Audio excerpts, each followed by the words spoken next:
Hey guys, tonight we step back into a time and place where every sound, smell, and touch paints a vivid picture of daily life, the bustling Yoruba market around 1850. Imagine yourself waking up just as the first pink light creeps through your mud walls, the distant murmur of voices and the occasional clatter already stirring the air. You probably won't survive this day if you're used to modern convenience, because here, every single moment is packed with movement, negotiation, and a kind of vibrant endurance only market women can master.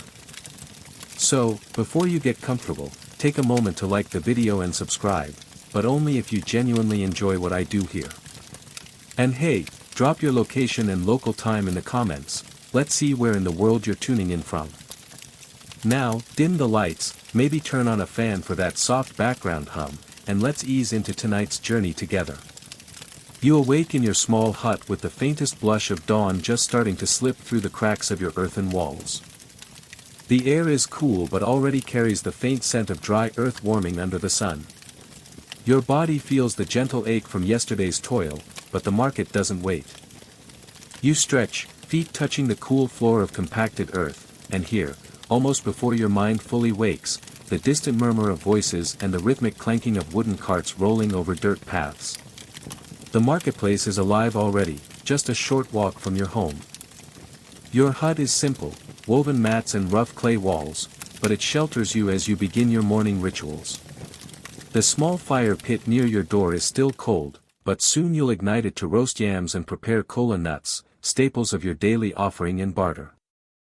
These are more than food, they're symbols of connection, of respect to ancestors, and invitations to the day's commerce. Grinding the yams in your wooden mortar is a familiar rhythm, one passed down through generations. Each thud of your pestle is a note in the song of survival and tradition. Historians still argue whether the Yoruba market women of this era wielded true power equal to male rulers or if their influence was more subtle, operating in the shadows of public life. Either way, you know your role is vital, not just for your family's livelihood but for the entire community's pulse. As you prepare, you catch a glimpse of the sky turning from deep indigo to soft coral. The market will soon be a river of color and sound, merchants, buyers, drummers, children weaving through stalls like fish in a stream. You probably won't think about all this detail as you sleep tonight, but the smell of roasted yams and kola nuts will stick with you, even in dreams. Outside, the first chickens begin their morning calls, sharp, persistent. It's a reminder that the day ahead is long and full. But you have a secret weapon, patience, experience, and the unspoken bond shared with every market woman setting up their stall alongside you. So, you stand and open your door fully, stepping into the warm embrace of a new day. The market is waiting. You start the day with the same slow, deliberate morning rituals that have cradled your ancestors for centuries. The mortar and pestle sit sturdy on the wooden stand, waiting as you lift the first chunks of yam, their pale flesh cool and rough against your palms. As you pound rhythmically, the sound echoes softly in the small space, a steady thump-thump-thump that feels like the heartbeat of your morning. It's almost meditative, even if your mind is already racing ahead to the day's work. The sticky yam mash will become a staple food, but it's more than nourishment, it's a reminder of your connection to the earth and the people who came before you. Next, you arrange kola nuts with a practiced hand. These glossy, reddish-brown nuts are prized for their bitterness and caffeine-like jolt, but more importantly, they're sacred tokens of hospitality and respect. Offering a kola nut to a visitor or customer is a gesture that opens doors and softens negotiations. You carefully place a few in a carved wooden bowl, each one a little treasure waiting to seal a deal or mend a disagreement. The smell is earthy and slightly bitter, a sharp contrast to the sweet yam scent lingering in your hut. As you prepare, you can't help but notice how the morning air carries a melange of scents, freshly turned earth, smoke from distant cooking fires, and the faint aroma of palm oil from a neighbor's hearth. These smells mingle with the sound of roosters crowing and the distant chatter of market women setting out their goods. It's a sensory symphony that awakens every part of you. You wrap yourself in your favorite iro, colorful, patterned cloth that marks your identity and mood for the day. The designs tell stories, waves, birds, and intricate geometric shapes that have meanings whispered down through generations. There's something grounding about the way the fabric feels against your skin, soft yet durable, like the market itself. Interestingly, historians still debate the exact origin of certain Yoruba mourning customs. Some argue they evolved purely for practical reasons, while others believe they hold deeper spiritual significance, acts of preparation that protect the market and its people from misfortune. Either way, you find comfort in these rituals, they focus your mind and steady your hands. There's a quirky bit of market lore you remember. Some women believe that if you grind your yam just right, neither too fine nor too coarse, you'll have better luck with customers. It's not scientifically proven, but hey, superstition and business go hand in hand here. Maybe that's why you always take an extra minute perfecting the texture, just in case. Before you leave your hut, you take a quick sip from your calabash of water and step outside. The sun has climbed a bit higher, casting a golden hue over the earth. You glance down the path toward the market, your heartbeat quickening with anticipation. The day has truly begun. You step out onto the dusty path leading to Oja, the market, and immediately feel the pulse of life thrumming beneath your feet. The earth is dry and cracked from recent sun, and the warm dust kicks up softly with every step you take barefoot, skin connecting directly to the heat and texture of the land. The morning air is already alive with chatter, bartering, and laughter, a tangled web of voices and stories weaving around you like a familiar song. As you move forward, the market swells with bodies, men, women, and children all flowing together in a rhythm both chaotic and strangely ordered. You notice the worn sandals and bare feet scuffing the earth, some with wrapped cloths or leather strips to protect against stones and thorns, others braving it all in defiance or necessity. The path itself feels sacred, trod by generations of traders before you, and you respect the invisible weight of history in each footstep. On your way, you catch snippets of conversation. Someone debates the price of palm oil, another laughs about a missed bargain, a child tugs impatiently at an elder's skirt.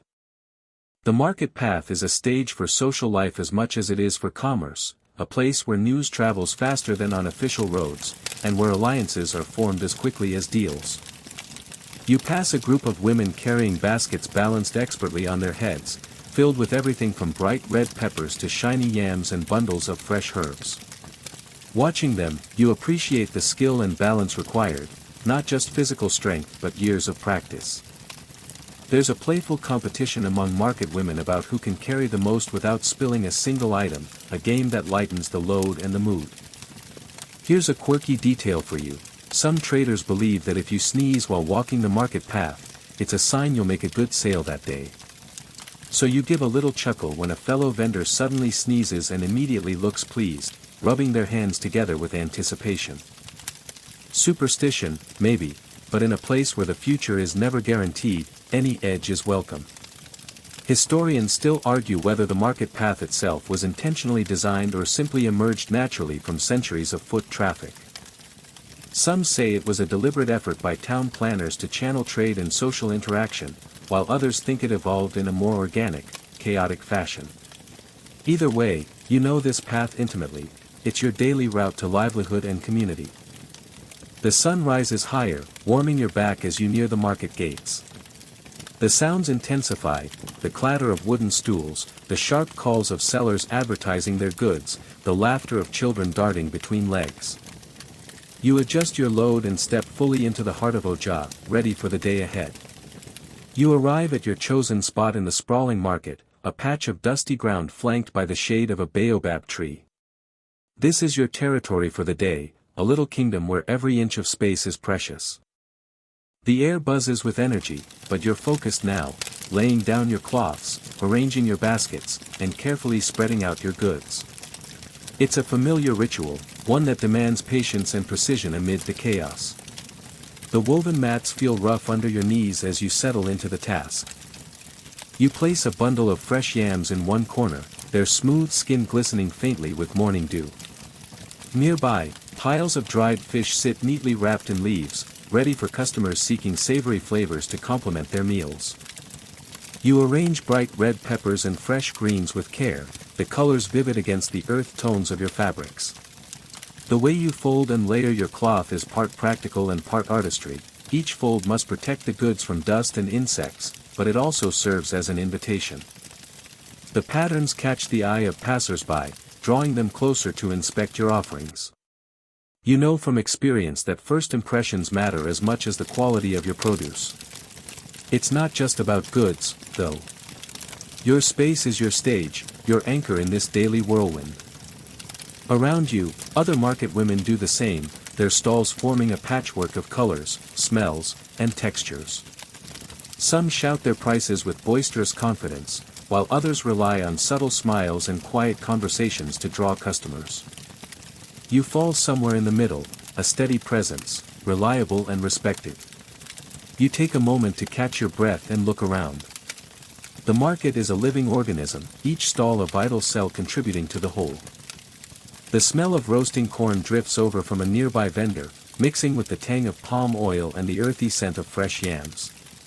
The distant clatter of wooden stools being set up, the crackle of fires, and the murmur of early trades form a soothing backdrop. A quirky tradition you smile at involves the use of specific mats or cloths believed to bring good luck or repel evil spirits. Some women claim their mats were woven under the light of a full moon, imbuing them with special powers. You don't entirely dismiss these stories. After all, a bit of superstition never hurt anyone when the day depends on sales. Historians still argue how much control market women had over their spaces. Did they choose their spots freely, or were there invisible rules enforced by local elders or market chiefs? Some say market space was a democratic arena, others believe it was strictly regulated. You've seen hints of both, friendly negotiations over location, and occasional disputes settled by stern words or traditional councils. As you arrange the last basket, you straighten your back and adjust your head wrap. Your little kingdom is ready, and so are you. The market hum grows louder with each passing minute. Customers will soon come, some familiar, others new. You smile, knowing that today's dance has begun. The market awakens fully now, and familiar faces drift toward your stall like old friends, some to buy, others just to chat. You greet them with warm smiles and a practiced ease, the kind born from years of recognizing the subtle rhythms of these interactions. Each nod and laugh carries layers of meaning, a shared history, an understanding of unspoken needs, the gentle art of negotiation woven with local humor. One woman approaches, carrying a baby wrapped snugly on her back. She picks up a handful of fresh peppers, eyes twinkling as she asks about the price. You both know the usual, but the dance begins, a playful back and forth punctuated by laughter and teasing remarks. This bargaining isn't just commerce, it's social glue, a way to reinforce bonds and show respect. You toss in a little extra, a promise for next time, because relationships here matter as much as money. As customers come and go, the market fills with a tapestry of stories. Someone mentions a recent harvest and its promise of abundance, while another grumbles about poor rains and thin crops. These conversations aren't just small talk, they're critical intelligence, helping everyone anticipate the weeks ahead. You listen closely, piecing together information that could affect your own plans. The smells of the market deepen, freshly ground spices mingle with roasted maize and the sharp tang of fermented palm wine. A child runs past, waving a brightly colored calabash, shouting excitedly about a new fabric that arrived. You smile, remembering your own childhood games amid these stalls. Quirky market tales bubble up from time to time. For example, some say that if you accidentally spill salt on the ground, it's an omen of quarrels or lost customers, so market women tread carefully. You recall a story where a woman, after spilling salt, had to perform a small ritual involving throwing a pinch over her shoulder to reverse bad luck. Whether true or not, these customs add layers of color and meaning to daily life here. Historians still argue about the precise role of market women in the social hierarchy of Yoruba society around 1850. Were they merely traders, or did they hold genuine political power, influencing decisions beyond commerce? The evidence is mixed, but your lived experience suggests your influence extends far beyond your stall. The market is a kingdom where women like you quietly hold sway. You watch as the morning's first wave of customers drifts away, replaced by the next group arriving with fresh energy and needs. Your voice raises to call out prices, your hands steady as you weigh goods on a simple scale made of carved wood and twine. Each transaction is a thread in the fabric of your community, binding you all together in a daily exchange of trust and survival. The sun climbs higher, warming your back and brightening the colors around you. The market buzzes louder, voices overlapping, children playing, animals restless. You take a deep breath, savoring the mixture of excitement and comfort that only a place like this can provide. This is your world, complex and alive, as familiar as the beating of your own heart. Just as the market's rhythm settles into a comfortable hum, fresh goods arrive from neighboring villages and distant towns, carried by traders who have traveled long dusty roads to join the fray. You notice the clatter of wooden carts, the clinking of earthenware pots, and the steady murmur of voices announcing their arrival. The new produce bursts with vibrant colors and aromas that instantly awaken your senses: juicy oranges, bright red peppers, bundles of aromatic herbs, and heaps of dried fish, their salty tang mingling with the earthy scents of the market. You watch as these traders expertly unload their goods, balancing baskets on heads or shoulders, their faces weathered by sun and wind. Their arrival signals a fresh wave of opportunity but also competition, the delicate dance between collaboration and rivalry that defines market life. Some traders shout the virtues of their wares, while others rely on quiet confidence, letting the quality speak for itself. You carefully inspect the new stock, noting the unusual spices brought from far-flung regions, exotic powders with scents that hint at faraway forests and seas. There's a curious fascination in these items, a reminder of how interconnected markets can be, even in a time without modern transportation. The mix of local staples and rare finds sparks excitement among buyers eager to try something different. Here's a quirky tidbit: some traders believe that carrying a small charm, often made from carved bones or beads, protects their goods from spoilage or theft during transit. Whether these charms work or are simply talismans of hope, they add a mysterious layer to the market's bustling commerce. You can't help but smile when a trader clutches a tiny amulet, whispering a quick prayer before unloading. Historians still argue how much influence these external traders had on Yoruba markets. Were they merely visitors, or did their arrival gradually reshape trade networks and social dynamics? The answer remains debated, but their presence today clearly stirs fresh energy and occasional tension. As you arrange your stall to incorporate some of these new arrivals, you savor the mingling scents and textures: smooth yams beside pungent spices, rough-skinned gourds next to bright green leaves. The market feels alive with possibility, and you, as always, are ready to seize the day. The market's mid-morning lull settles in, and you take a brief moment to rest, leaning back against the sturdy trunk of the baobab tree shading your stall. Your muscles ache pleasantly from the morning's work, shoulders stiff from balancing baskets, hands worn from weighing and wrapping goods. The sun filters through the branches, casting dappled patterns of light and shadow on the earth, creating a calm contrast to the earlier rush. You sip slowly from your calabash, the cool water a welcome relief against the warm air and the dry dust clinging to your skin. Around you, other market women do the same, some chatting quietly in hushed tones, others wiping sweat from their brows with colorful cloths. This pause, brief and shared, is a vital part of the market's rhythm, a collective breath before the next surge of activity. The lull also gives you time to observe the intricate social dance happening around you. Children play games weaving between stalls, their laughter a bright thread in the market's fabric. Some elders sit in small groups, sharing stories and advice, their voices low but steady. You catch the occasional whispered negotiation, the subtle art of haggling that goes beyond price, trust, reputation, and favors all come into play. There's a fascinating debate among scholars about whether market women like you formed informal networks to share information and support, almost like early unions or cooperatives. Some evidence suggests these alliances helped protect interests and ensure fair treatment, while others think the connections were looser and more personal. Either way, you've experienced firsthand how powerful solidarity can be, especially when days grow tough or rivalries flare. Speaking of quirks, there's a curious habit you notice among some traders. During this quiet time, they perform small rituals involving palm fronds or water splashes to cleanse their goods and invite good fortune. It's not universal, but these acts add a spiritual layer to the marketplace, reminding everyone that this space is more than just commerce.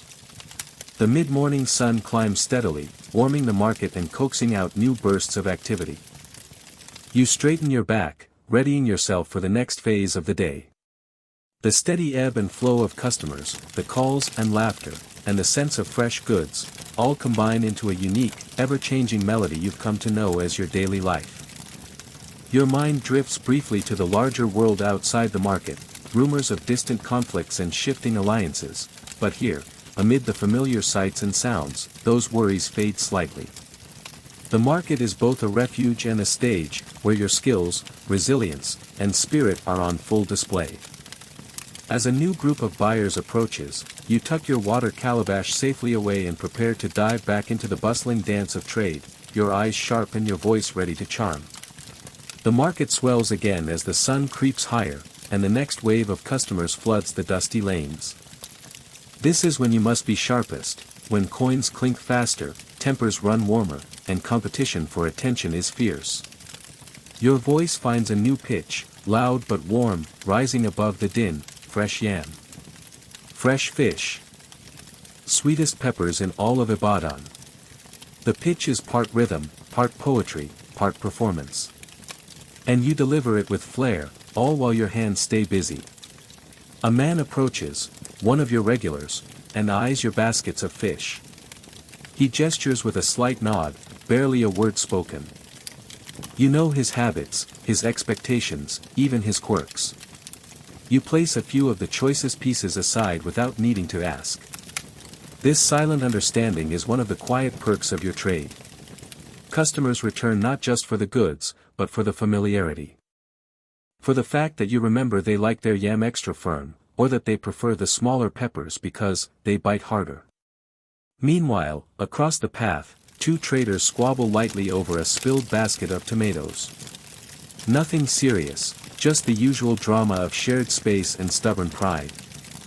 You glance over with a grin but don't intervene. They'll sort it out, probably with a mix of stern glances, fast words, and eventually laughter. That's how it works here. Disagreements come fast and go faster, unless someone touches your scale without asking. That, you do not let slide. Ah yes, the scale, a simple, time-worn contraption of wood and twine, its arms balanced like judgment itself. It doesn't just weigh produce. It weighs trust. Any suspicion that your scale is rigged could ruin your reputation faster than a bad harvest. So you handle it carefully, publicly, letting each customer see the fairness in your hand. Even then, you sometimes hear whispers, that one scale favors her own pocket.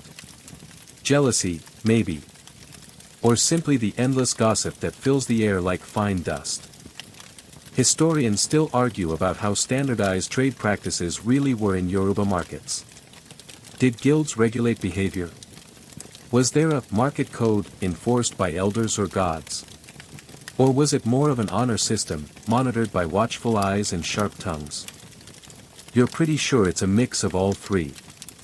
You've never seen a law carved in stone, but you've seen reputations destroyed in a single afternoon over one shady deal. A quirky belief floats around that if your scale swings wildly before the item settles, it means someone has cursed your stall. Traders say you should sprinkle crushed alligator pepper at each corner of your mat and whisper a reversal chant before continuing. You've never done it, but your neighbor swears by it. Says it saved her stall from ruin back in the year of the dust winds. With the crowd thickening, you barely have time to sit now. Coins pass quickly between calloused hands, fingers counting faster than the eyes can follow. You keep a mental ledger, no notebooks, no chalk. Just memory.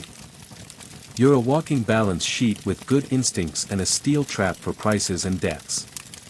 A woman stops, cradling a baby on one hip and holding a small bunch of cowries in her free hand. She looks tired, but hopeful. You recognize that look, it's the "can you help me today" gaze. You glance at her bundle of okra. It's not much, but it's something. You trade a modest portion of dried fish, not quite equal, but fair enough. She smiles in relief. You've been there too, when the trade is more about kindness than exactness. And just like that, you're back to selling, calling, nodding, counting, and smiling. The sun glints off the sweat at your temples. The scent of smoked fish, ground spices, and sun-warmed earth mingles with the buzz of voices. It's not just selling, it's survival, reputation, art. It's everything. You shift your weight on the mat, stretching your legs subtly beneath your cloth. The sun is at its harshest now, pouring down like hot yam pottage, thick, relentless, and everywhere. Even the baobab tree's generous shade begins to shrink, retreating as if to say, "You're on your own now." The dust rises with every footfall, fine and persistent, sticking to sweat-damp skin and settling into your nostrils with every breath. Still, business carries on. You reach for your broad hat, the woven one with the frayed edge you always promise to replace but never do. It shields just enough of your face to make the heat bearable. You dab at your neck with a folded cloth and grin when your neighbor across the path tries to outshout you, offering yams sweeter than honey and fatter than a chief's belly. You raise an eyebrow and call back, "If your yams are that fat, better hide them from greedy spirits." The nearby customers chuckle. Humor is a tool here, sharp as a blade when needed, soft as shea butter when you want to charm. This part of the day tests your endurance. Your hands keep moving, passing out goods, taking payment, adjusting displays. Your mind flickers between tasks like a flame in the wind. Which baskets need restocking? Is that goat hoofing too close to your pepper pile? Did that boy sneak a handful of groundnuts again? You never fully relax. That's part of the job description no one talks about. Around this time, a second round of traders starts filtering in, those who've come from even farther out and arrive late to avoid the morning crush.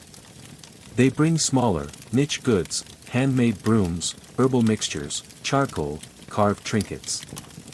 You eye a woman with a basket of shea butter and another with thick bundles of medicinal leaves. You trade a few peppers for some leaves, you'll need them later, when your joints remind you how long the day has been. One of the newer traders carries what looks like snake bones strung on a cord. You give her a side eye. Not because it's strange, but because you know someone's going to try and pawn it off as a fertility charm. Quirky belief number 42, tying snake bones around your waist supposedly helps ensure safe childbirth. Whether it's tradition, desperation, or clever marketing, someone always buys it. You've seen stranger. Historians still argue whether Yoruba markets of the 1850s functioned as purely economic spaces or also acted as spiritual arenas, half commerce, half cosmos. Between the sellers of charms, the whispered prayers under breath, and the unspoken rules about which direction to lay your mat, it's clear, this isn't just about goods. It's about balance, seen and unseen. You pause briefly, watching a chicken peck at a piece of dried cassava someone dropped. It scratches the ground lazily, unbothered by the chaos. You envy its pace. The thought barely finishes before you're jolted by a sharp cry, someone's haggling gone sideways. You don't even look. It'll be resolved within minutes, usually with the help of a nearby elder or one of the unofficial, market aunties, who keep things in check. You take a sip from your calabash. The water's warm now, but still soothing. You remember you still need to grab some palm oil before the stall 2 rows over runs out. But your customers keep coming, and your mat isn't going to watch itself. So you press on. The air smells like pepper and charcoal. The noise has swelled into something rhythmic, half song, half storm. It surrounds you, carries you, wears you down, and lifts you up all at once. And you? You are right in the middle of it, holding steady. Your fingers move with the grace of muscle memory now, counting out calories, selecting the right size yam, weighing dried fish without even glancing down. The midday heat presses heavy on your shoulders, thick enough to slice with a knife. You think, realized not for the first time today, that maybe you should have chosen a stall under the palm frond shade near the well.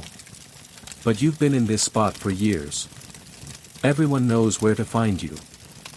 Reputation isn't something you drag around the market like a bag of beans, it stays fixed in place. A boy approaches with the wide eyes of someone new to bargaining. You peg him as a runner for an elder or maybe his mother. He carries a bundle of palm leaves and a few coins. He's sent to fetch pepper and bitter leaf. You soften your tone for him, gently explaining what each bundle costs, adding just a pinch extra when he pays without arguing. That's how you build trust. Maybe in 10 years, he'll still come to you, taller, louder, quicker, but he'll remember this kindness. Or maybe not. Kids forget. But you do it anyway. At the far end of the lane, a crowd forms around a woman selling live snails. You hear the squelching clink of shells and the laughter of people recoiling from their slow, slimy undulations. Snails are a luxury, reserved for special occasions or wealthy buyers. The seller calls out, "They'll make your husband stay home." A joke, maybe, but not entirely. There's an old wives' tale, quirky and oddly enduring, that snails in soup increase fidelity. Historians never recorded that one, but the market never forgets. And speaking of tales, you overhear a few traders discussing dreams.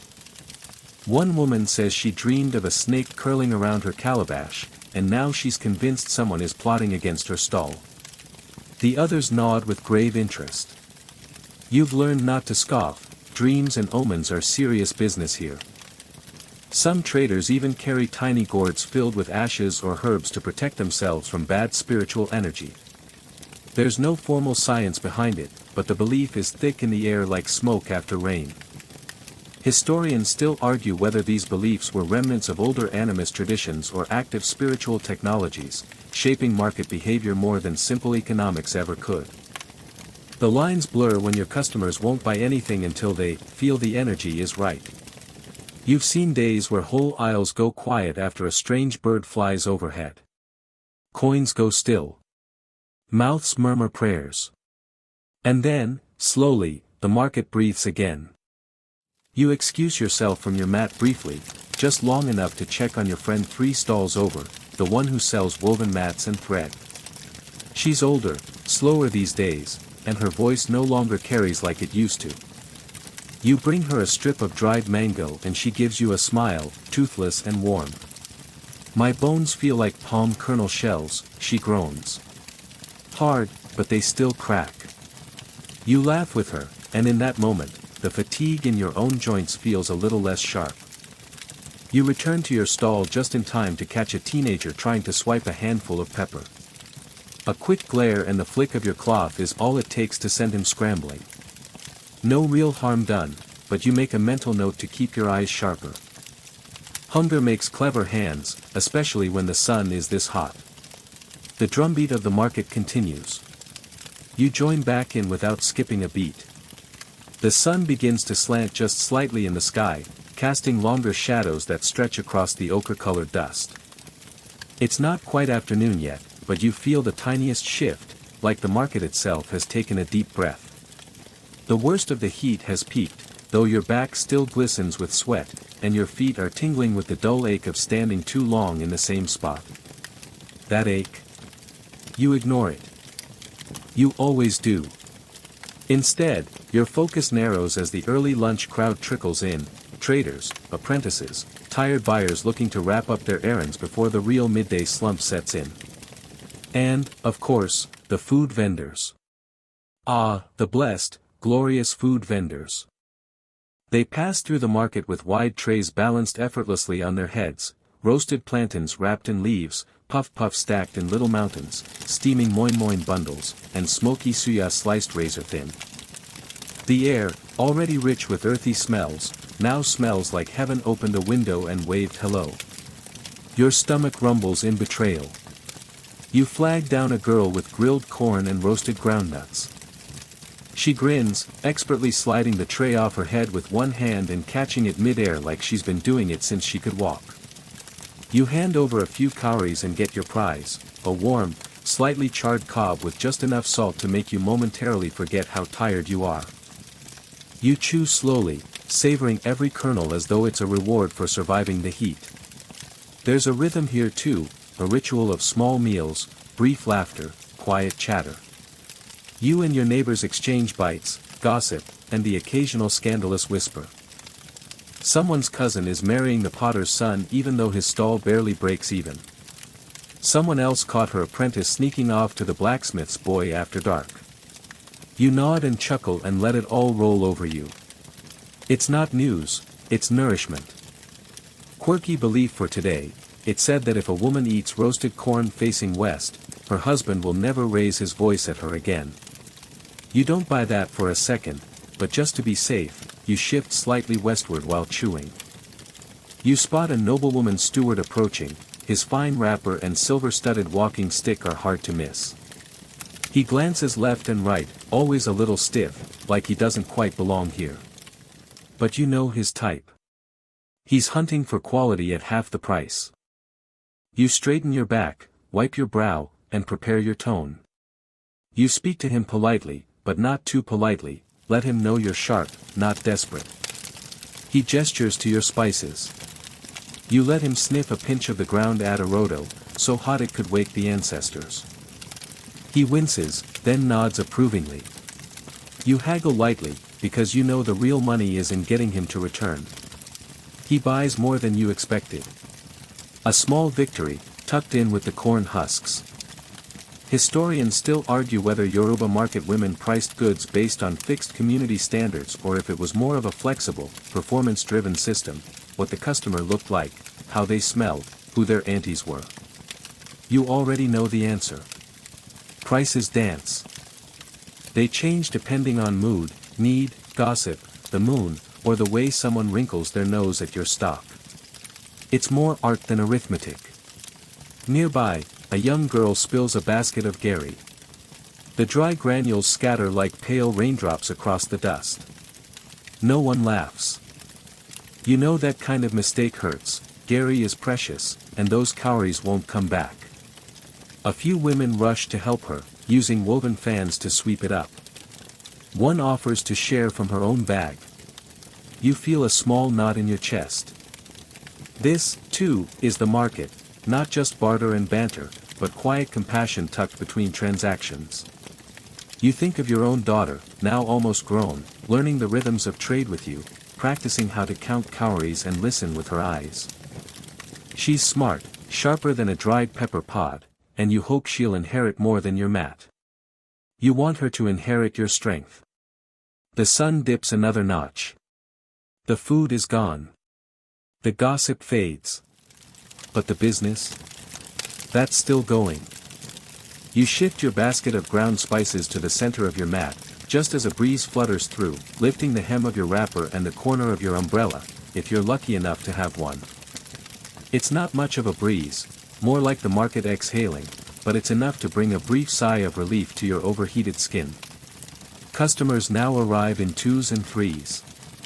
This is the mid-afternoon rhythm, slower, more deliberate, often more pleasant. People take their time, inspecting the firmness of your yam, the sheen of your peppers, the aroma of your smoked fish. These aren't the frantic early morning bulk buyers, these are the deliberate pickers, the ones who love to chat, to haggle slowly, to linger. They want a story with their purchase. You're happy to provide one. Ah, this ginger powder, you say, holding up a small calabash. It comes from a root grown near Ogbomosho, where the soil is red like the sunset and even the goats walk with pride. Is it true? Who knows? But it sells, and the customer is already laughing, pulling out her bundle of cowries. Sales aren't just about products. They're about performance. The teenage boy who tried to steal from you earlier passes by again, this time he pretends not to see you. You don't call out, but you let your eyes follow him long enough for him to notice. Then you turn away, already lost in a conversation with another buyer. You've made your point. Nearby, you hear a heated debate about kola nuts. Not price this time, symbolism. A man insists that breaking the nut into 3 pieces invites discord, while a woman swears that only a 5-part break ensures harmony in the home. The truth? It depends on the town, the family, the ritual. Historians still argue whether these customs originated from ancient divination practices or from clan-specific storytelling that evolved with each generation. You personally don't care, as long as the cola is fresh and the buyer pays fair. But you smile at the argument. It's the kind of thing that makes markets like this feel alive, half philosophy seminar, half grocery run. Your daughter arrives around this time, carrying a small calabash of water and a folded cloth for your neck. She's sweaty but determined, the way you remember being at her age. She sits beside you without needing to be asked, arranging your smaller baskets and sweeping stray leaves from your mat. You lean in and whisper a joke about one of the gossipy vendors across the lane. Your daughter giggles and covers her mouth, trying not to be obvious. She fails miserably. It's perfect. Just as the market seems to relax, a distant drumbeat begins, faint but steady. Not the music of celebration, but the kind that signals a public announcement. The kind that draws people toward the square. Traders glance up, curious. Some pause their haggling mid-sentence. You wait. You've heard all kinds of messages carried on those beats, births, deaths, warnings, arrivals of dignitaries, or declarations from the town chiefs. Eventually, a man walks by with a cowhide drum slung over his shoulder. He shouts the news as he passes, a wedding procession will enter the market in an hour, and certain paths need to be cleared for the dancers and musicians. You make a face, weddings bring joy, yes, but they also bring distraction, noise, and people who block your stall to admire the bride's wrapper. Your daughter, however, is thrilled. She's already whispering guesses about which family is marrying into which. You half listen, half watch as a group of children tumble past, chasing each other with sugarcane sticks and squealing like geese. Quirky tidbit of the day, there's an old belief that if you see a bride in the market and accidentally sneeze, you must buy a tiny mirror before you go home, or risk carrying the bride's fate onto yourself. You've never had to test that theory, but you always keep a small mirror tucked under your basket, just in case. You reorganize your produce again, not because it's messy but because rearranging gives your hands something to do. The sun is lower now, its light more golden, as though the whole market has been painted in palm oil. You take another sip of warm water and share the last bite of dried mango with your daughter. Her head rests briefly on your shoulder. The market continues, slowly, steadily, spinning like a pot balanced on a fire. The wedding drums are louder now.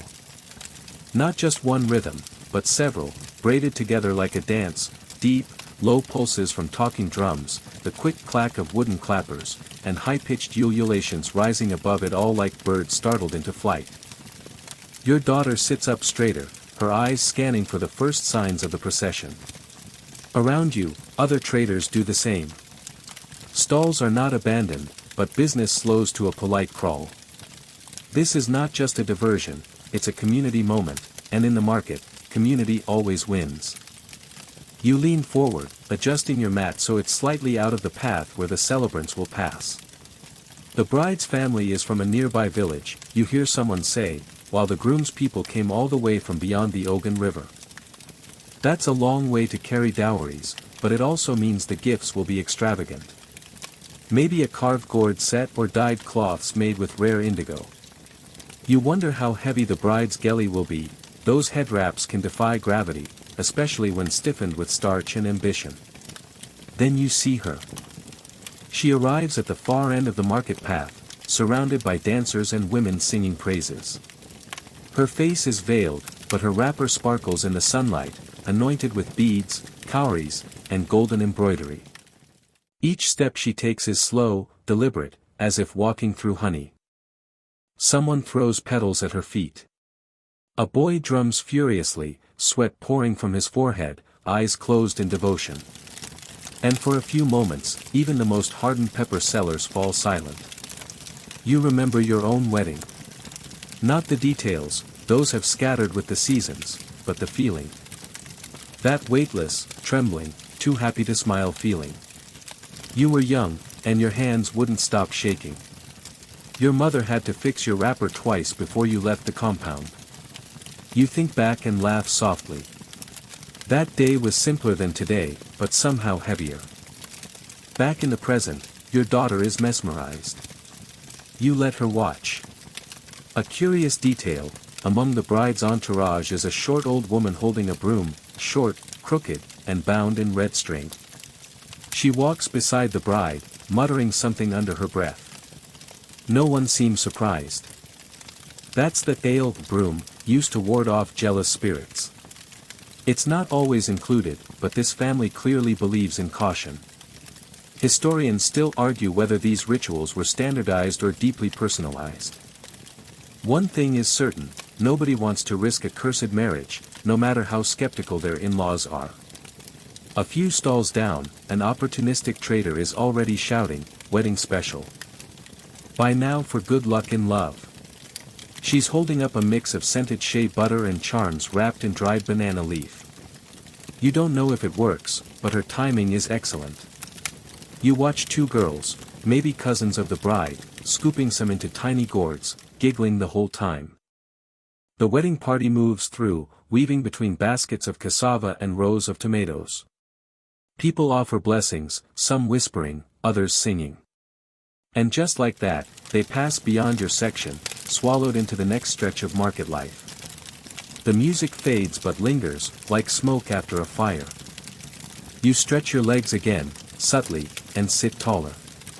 Your daughter fans herself with a folded palm leaf, eyes still searching the path. You know she's imagining her own future wedding, though she pretends she's not. You decide not to tease her. Some dreams are delicate, like unripe plantains. Better not to poke them too soon. As the crowd thins, your attention returns to your mat. A woman approaches, dressed in simple cloth, her hair braided tight to her scalp. Her face is weathered, but her eyes are sharp. She asks for dried locust beans and leans in close to inspect them.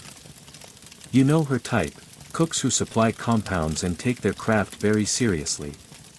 You give her a good price, no haggling.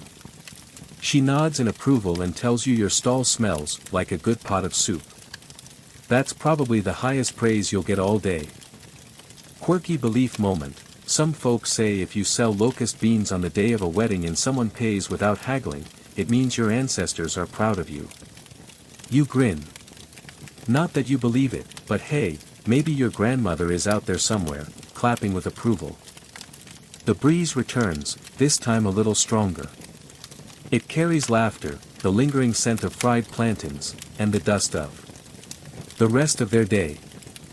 The market, having momentarily held its breath for love and lace and song, now exhales again, back into rhythm, back into the relentless shuffle of trade. You feel it shift beneath you, like a canoe adjusting to the pull of a lazy current. There's a subtle hum now, less feverish than the morning rush but no less alive. You rest your elbows on your knees and glance sideways at the vegetable woman 2 mats down. She's already hawking again, her voice bouncing between a chant and a plea. Sweet uga leaves. Like the ones your mother used. She shoots you a wink when she catches your eye, and you shake your head, smiling. You've both done this long enough to know that charm sells as well as quality. A cluster of young men approaches. They're laughing a little too loudly and walking a little too confidently, the telltale signs of late afternoon swagger. They wear tunics slightly cleaner than average, and one of them carries a fan made from peacock feathers, which is, frankly, ridiculous. They're likely apprentices from a nearby noble's household, let out early and high on their own freedom. One of them stops in front of your mat and picks up a piece of dried ginger. He sniffs it theatrically, winces, and laughs. "Are you sure this won't burn my stomach?" he asks, grinning. You fix him with a look that could season soup. If your stomach is as soft as your questions, then yes, you may cry. His friends erupt in laughter. He buys it, of course. You knew he would. Business continues. Not in waves now, but in ripples. A mother with twin boys buys cassava flour, the fine kind, not that dusty roadside mix. And promises to bring you leftover Accra next market day. A tired man who smells faintly of palm wine offers you a slightly dented calabash as trade for a bundle of scent leaves. You take it, because it's beautiful, and because bartering with character is part of the fun. Nearby, the bronze bell rings, once, twice. That sound means that someone's goat has broken loose. A few vendors rise to check. Goats can cause chaos fast, and no one wants their peppers trampled or their yams nibbled. You stay seated, listening. Sure enough, the bleating starts soon after, along with the slap of feet chasing after it. The market roars in laughter. It's always a goat. Always. Historians still debate whether the layout of Yoruba markets, with open space in the center and clusters of stalls around the edges, was designed intentionally for livestock control, or if it just evolved from trial and error, and a few too many ruined baskets of Gary. Either way, you're glad your stall is near the central path but far enough from the food stalls that your goods aren't considered a goat's buffet. Your daughter takes a short walk around the market to stretch her legs. You don't worry, she knows this place like the lines on her palms. While she's gone, you repack your pepper gourds and adjust your bundles of herbs. The afternoon sun casts a different kind of light now, longer, softer, golden in a tired sort of way. You hear a woman across from you humming a lullaby to her baby, even though the baby's not crying. You recognize the tune. Your mother used to hum it while braiding your hair, pulling the strands just tight enough to make your eyes water, but never enough to make you complain. You hum along, quietly, without realizing it. Quirky tradition, in some towns, humming during trade is believed to bring luck. But only if you hum in a minor key. That part's fuzzy. You never understood music theory, but you do know that today has gone well, and your basket's getting lighter. Your daughter returns with puff dusted in groundnut powder. She hands you one, still warm, and flops beside you like she's just run a marathon. That goat is fast, she says between bites. You look at the sky.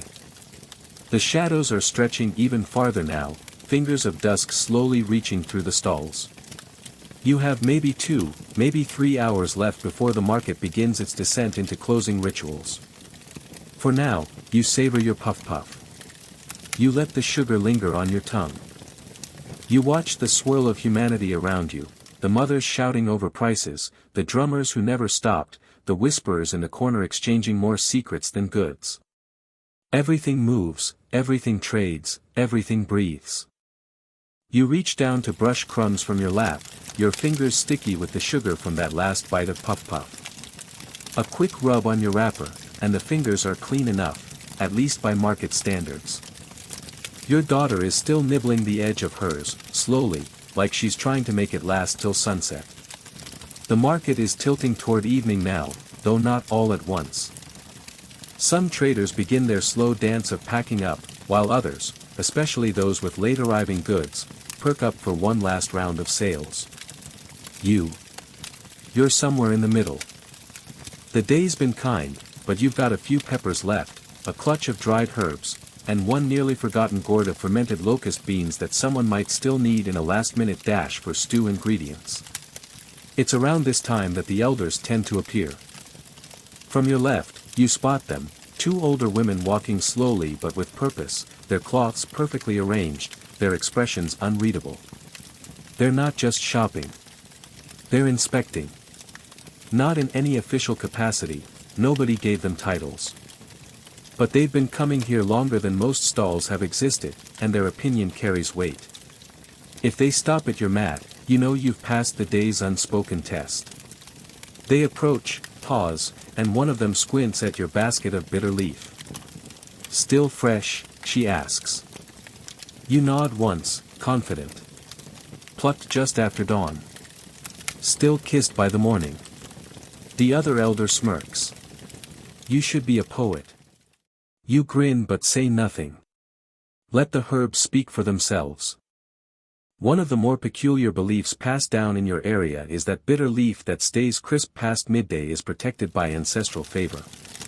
Of course, the scientific explanation probably has more to do with damp cloth and smart shading. But still, you don't argue with magic that helps your sales. They move on, satisfied. A new customer squats in front of your stall now, an older man with a worn leather pouch and eyes like sun-bleached glass. He doesn't speak at first. He just picks up one of your small clay pots and turns it over slowly in his palm.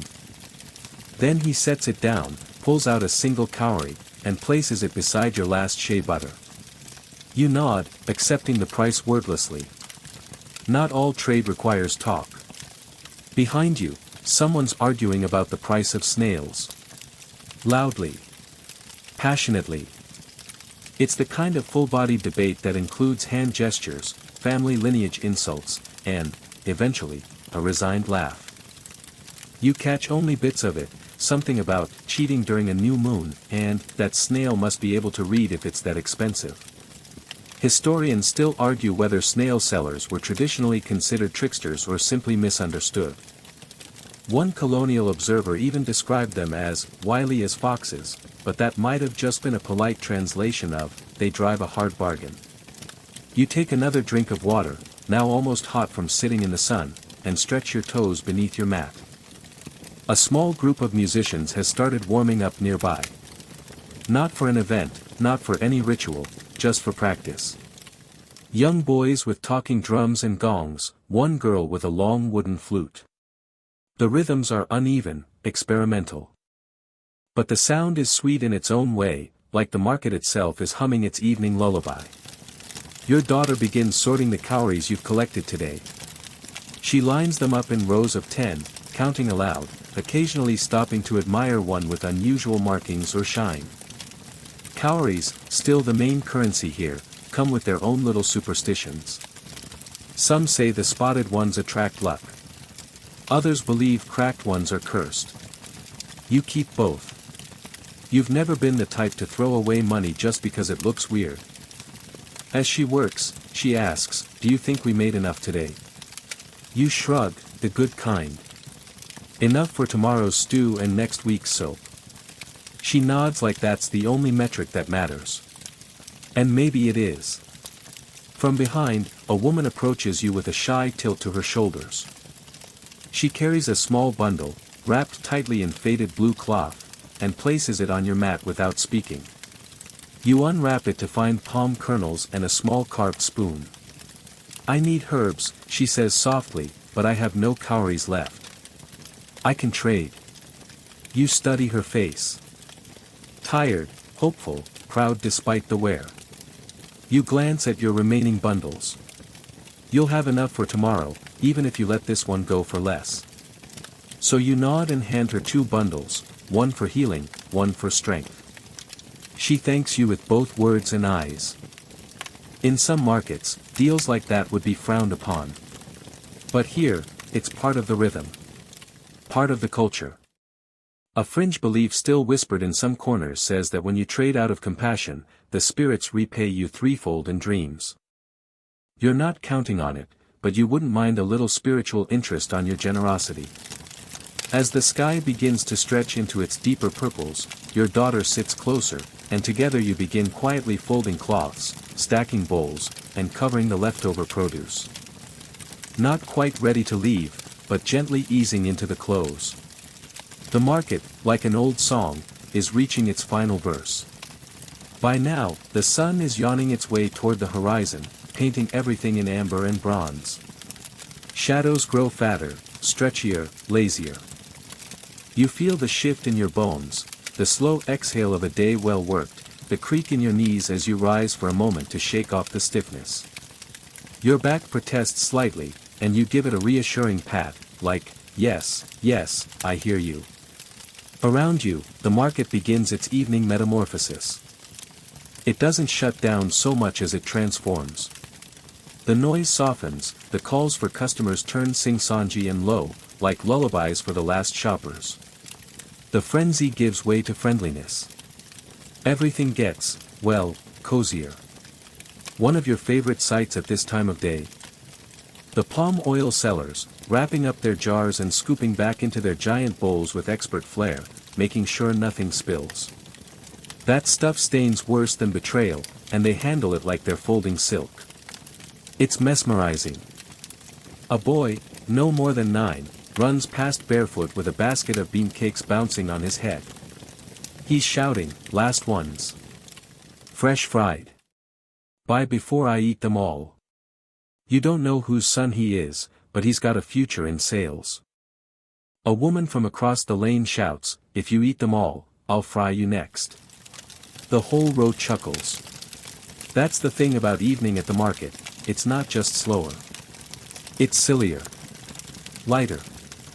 The day's worries have mostly been traded away with the goods. You stretch your legs out on the mat and sip again from your now questionably warm water. It tastes of clay and the edge of the day. Your daughter lays back for a moment, hands behind her head, staring at the sky like it's offering her a story. You leave her be. She's earned the pause.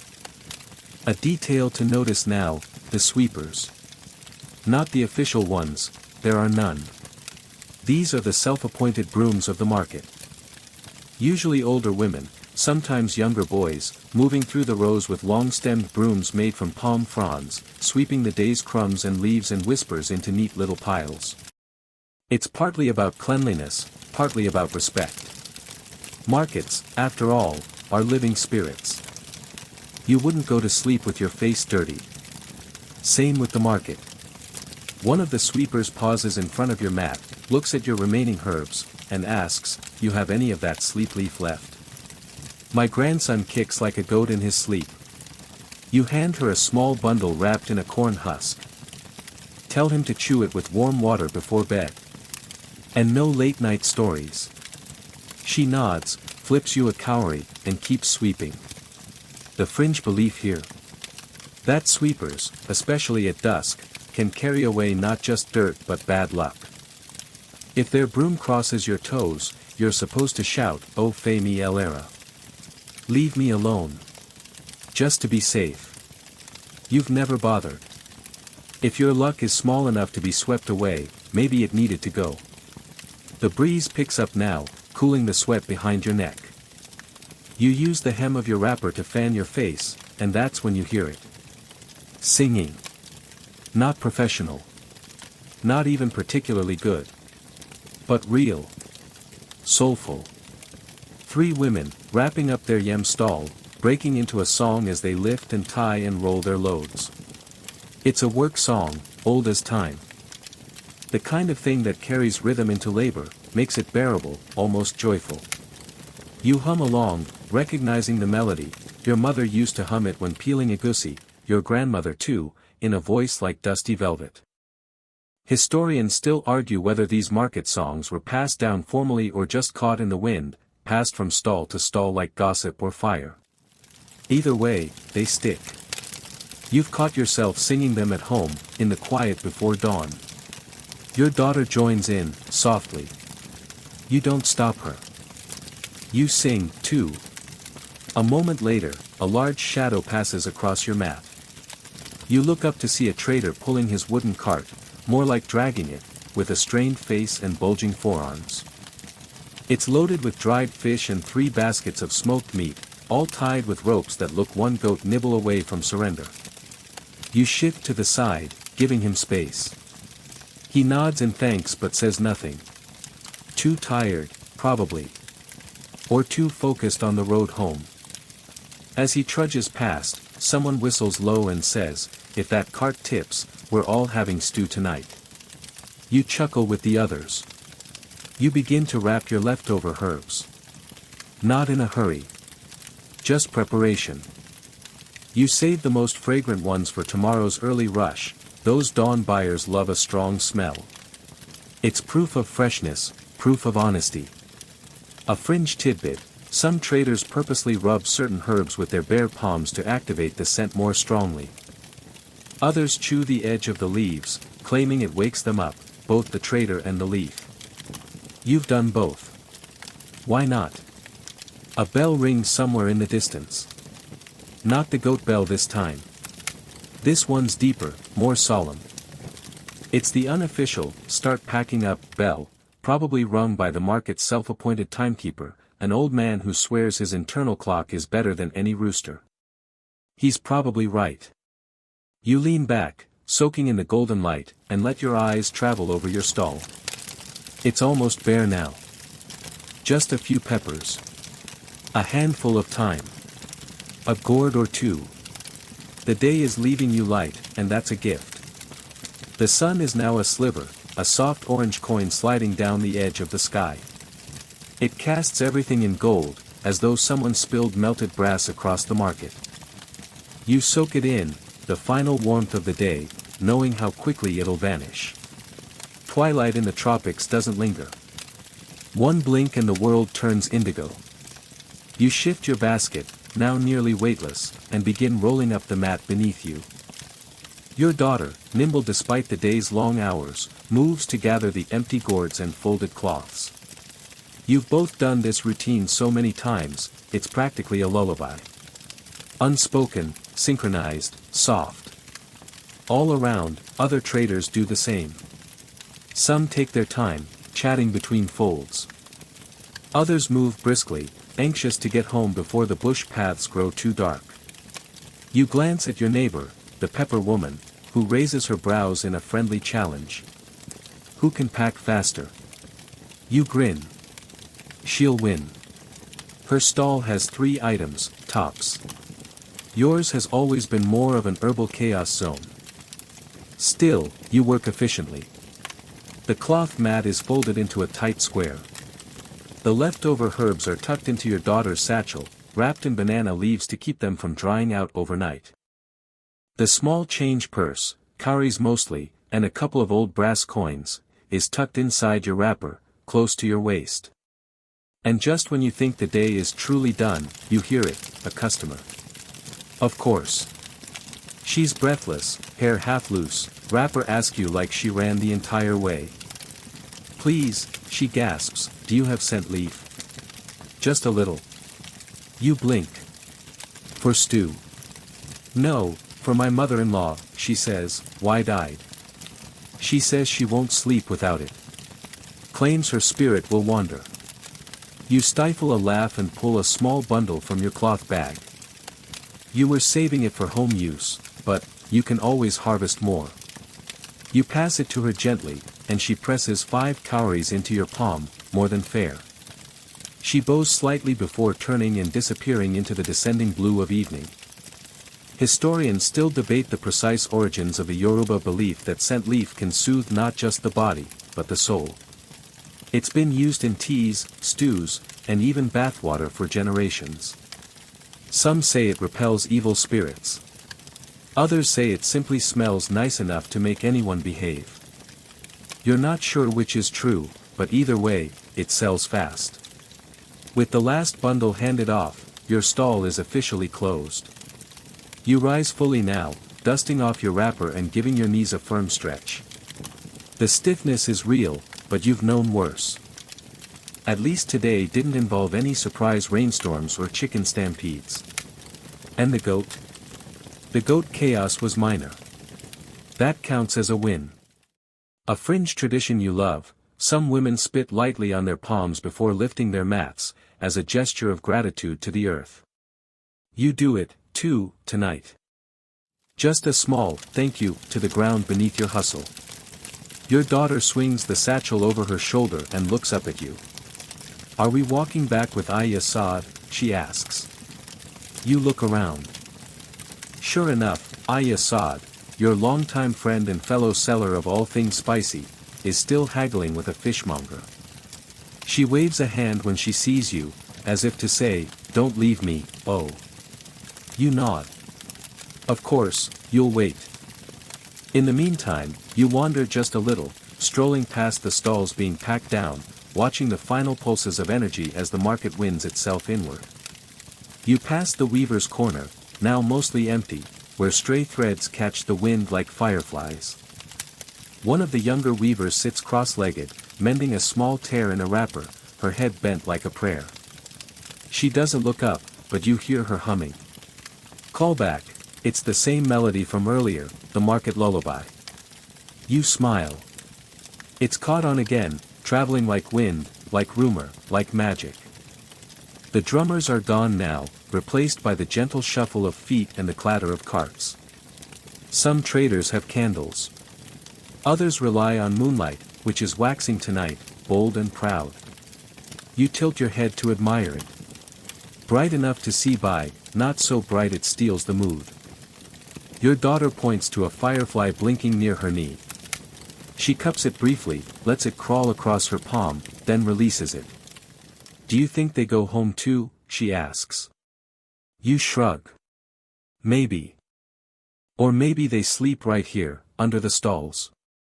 A detail often overlooked, certain Yoruba traders would leave small bits of grain or food under their stalls overnight, not for pests, but as offerings to the spirits believed to watch over the market while it slept. Fringe? Sure. But your grandmother swore by it. Said her tomatoes never bruised when she did. You pass by one of the market guardians, an elderly man who carries a staff wrapped in blue cloth. He doesn't speak, just nods as you go by. His job? Not enforcement, really. Just presence. Watchful. A reminder that the market is both commerce and community. Aya Saad finally joins you, a wide basket balanced on her head, still muttering about the stingy fishmonger. Imagine, she grumbles, charging double for old mackerel. Old enough to vote. You laugh, and she grins. Tomorrow I'll bring him a proper price charm. That one needs rebalancing. And so the three of you, yourself, your daughter, and Aya Saad, begin the gentle walk home. The path is familiar, the earth still warm beneath your bare feet. You carry little, but you've earned much. Not just cowries, not just food. The kind of wealth you measure in stories, scents, and songs. The market shrinks behind you, but it doesn't disappear. It lingers in the air, on your wrapper, in your daughter's giggles, in the quiet rhythm of your steps. The path home feels cooler now, the thick heat of the day finally giving way to a tender evening breeze. You step carefully over stones and roots, your daughter's small hand in yours, warm, trusting, steady. The village is quiet, almost as if it's holding its breath for the night to settle fully. The occasional dog barks somewhere, distant, and a lone cricket starts its chirp, sharp and insistent. You both walk in silence for a while, the kind of comfortable silence born from long days shared and miles traveled together. The dirt road is uneven beneath your feet, but you know every bump, every loose rock, every thorny patch. The earth here is your old friend, just as familiar as the scent of the pepper in your stall or the song of the market lullaby that still hums softly in your mind. Ahead, the small cluster of mud huts appears like dark shapes, crowned with thatched roofs curling like ancient smoke. Smoke, yes, you catch a hint of that too, the sweet, smoky tang of burning firewood and slow-cooking yam. Your stomach rumbles faintly. The day's exhaustion is coming in waves now, curling around your muscles and settling deep inside your bones. In the village, the women are gathering around the central fire, their voices low and soft as they share the day's news and laughter. You recognize Ayatollah among them, her bright cloth wrapped neatly as always, her laughter rich and contagious. She spots you and waves you over, inviting you into the circle. You settle yourself on a woven mat, easing your tired legs and feeling the rough fibers press against your skin. Your daughter curls up next to you, eyes wide and eager, as the women begin to speak in that melodic Yoruba tone that carries stories like precious cargo. A nearby woman pulls out kola nuts, cracking them with practiced hands, offering pieces to the circle. Kola nuts have always been more than just a snack, they're a symbol of hospitality, respect, and connection. Sharing kola is a ritual that ties the community together, a sacred act before stories, decisions, or celebrations. You chew thoughtfully, savoring the bitter crunch, and listen as one elder begins to recount the story of the market's founding. It's a tale steeped in myth and history, about a brave woman who first laid out her goods under a giant irako tree and whose spirit still watches over the traders.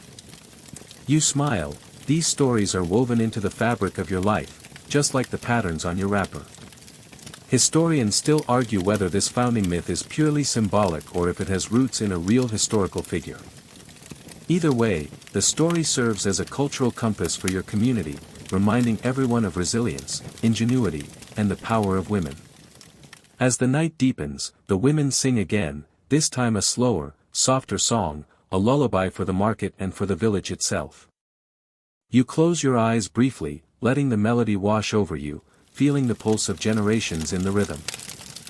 One quirky fact you recall: some Yoruba market women wear beads in their hair or around their necks not just for beauty but because each bead color and pattern is believed to carry a different market-related blessing. Blue beads for successful trade, red for protection, yellow for fertility, the list goes on. You finger your own necklace discreetly and think, well, if beads could sell peppers, mine would have made me rich years ago. As the circle breaks and the women begin to retreat to their homes, you rise slowly, your limbs still heavy but your spirit a little lighter. Your daughter clings briefly to your hand, eyes heavy with sleep, and you lift her gently. Tonight, the market's noise has faded, replaced by the soft chorus of crickets and the distant hoot of an owl. Your hut awaits, a humble sanctuary filled with warmth and the promise of rest. You step inside, laying your daughter down on a mat spread with fresh leaves. You whisper a soft blessing, a wish for peaceful dreams, and cover her with a thin cloth. The aroma of your day's work, the earth, the spices, the herbs, mingles with the cool night air. Tomorrow will bring a new day, a new market, new stories, and new trades. But for now, you sink into the quiet, the steady heartbeat of home. Night deepens, and your hut feels like a cocoon, warm and familiar. The wooden frame creaks softly as a gentle breeze sneaks through the cracks in the walls, carrying the coolness of the night and the faint sounds of the village settling into sleep. You sit quietly on the floor, legs crossed, eyes half closed but mind still swirling with the day's moments. The scent of crushed herbs lingers in the air, pepper, scent leaf, a hint of ginger, and it calms you like an old friend. Your daughter breathes softly nearby, already drifting into dreams shaped by the sounds and smells she's known since birth, the clatter of clay pots, the murmur of market calls, the crackle of firewood. You wonder what stories she's dreaming of. Maybe she's weaving her own market lullaby, one you'll hear tomorrow in her giggles or her little songs. You reach over to your small fire pit, where a few embers still glow faintly. It's tradition to leave a little flame burning overnight, not just for warmth, but as a guardian against restless spirits and bad dreams. The flicker dances, casting gentle shadows on the walls, and you trace their movement with tired eyes. It's in these quiet moments that you remember a peculiar practice you heard about. Some Yoruba market women place a small charm or wrapped leaf under their pillow, believing it will guard their dreams and ensure a good day's trade. You don't do that, but the idea appeals. You might try it, just for the novelty. Your thoughts drift to the water jug you left outside. In the humid tropics, mosquitoes can be relentless at night, buzzing like tiny helicopters. To keep them away, some women hang bundles of dried bitter leaf near their doors or use crushed neem leaves. The smell is sharp and earthy, not exactly pleasant but effective. Your hut has a faint trace of it, mixed with the other scents, creating a curious nighttime perfume. Historians still argue whether the use of these herbal repellents was purely practical or part of a larger spiritual protection ritual. Probably both, you think. After all, practicality and spirituality often dance hand in hand. Outside, a gentle rain begins, a soft tapping on the thatch roof, rhythmic and soothing. The droplets patter steadily, promising to wash away the dust of the day and fill the earth with fresh life. You watch the patterns it makes in the dirt floor just outside your hut, little pools that gather and shimmer under the moonlight. You remember a quirky tidbit about rain in Yoruba folklore. Sometimes, a sudden, gentle rain is called the market's blessing, thought to bring prosperity and goodwill to traders and buyers alike. You smile, hoping tomorrow's market will feel that blessing. The rain's steady drum lulls you further toward sleep. Your breathing slows, syncing with the rhythm, and the world softens around you. Just before you close your eyes completely, you think of tomorrow, the sun rising again, the market waking, the endless dance of buying, selling, haggling, and friendship. You know you'll do it all again, with the same mix of patience, skill, and grit. The night folds over you gently, a comforting blanket of stars and silence. You wake early, though the sun hasn't yet peeked over the horizon. The air feels crisp and fresh, a brief pause before the tropical heat returns. You stretch slowly, feeling the familiar stiffness in your shoulders and knees, a souvenir from yesterday's long hours, but also the steady pulse of readiness. Today's market will come, just like every other day, and you'll be ready. Outside, the village begins to stir. Roosters crow somewhere nearby, a call to wakefulness that pierces the quiet. The scent of burning firewood drifts in again, mingling with the earthy smell of damp soil and fresh leaves. You breathe it in deeply, this morning ritual of scents that feels as essential as the first sip of water. You rise and begin your morning preparations, the routine as natural as breathing. You gather fresh water from the clay pot beside your door and splash your face. The coolness sharpens your senses. You brush your teeth with a twig from the neem tree, a practice passed down through generations. Not only does it clean, but the bitter, slightly spicy taste wakes you fully. Historians still argue about how widespread the use of natural toothbrushes was among Yoruba women in the mid-19th century, but it's clear that oral hygiene held cultural and practical importance. As you sweep the floor of your hut, you notice the patterns of early light filtering through the gaps in the thatch roof, painting golden stripes on the earthen floor. You smile to yourself, light plays its own kind of music, you think, always shifting, never the same twice. You prepare your daughter for the day, carefully wrapping her in a bright cloth, tying her hair with strips of fabric in a simple, protective style. She watches you with sleepy eyes but smiles when you braid her hair loosely, a small touch of beauty before the day's labor. You collect your baskets and bundles, carefully choosing which herbs and goods to bring. You select fresh scent leaf, dried pepper, a handful of ginger roots, and some dried okra. Each has its place in the market, and in the recipes and remedies your customers will seek. You remember a quirky fact. Some traders believed certain combinations of herbs would bring better luck or better sales, so they carried lucky bundles or arranged their goods in specific patterns. You've never been one for superstition, but you don't mind playing along, it keeps the market lively. Outside, the village women gather near the path, chatting softly as they prepare for the day. You recognize familiar faces, some with babies tied on their backs, others balancing baskets on their heads. The market is the heart of your community, and each day begins here with a shared pulse.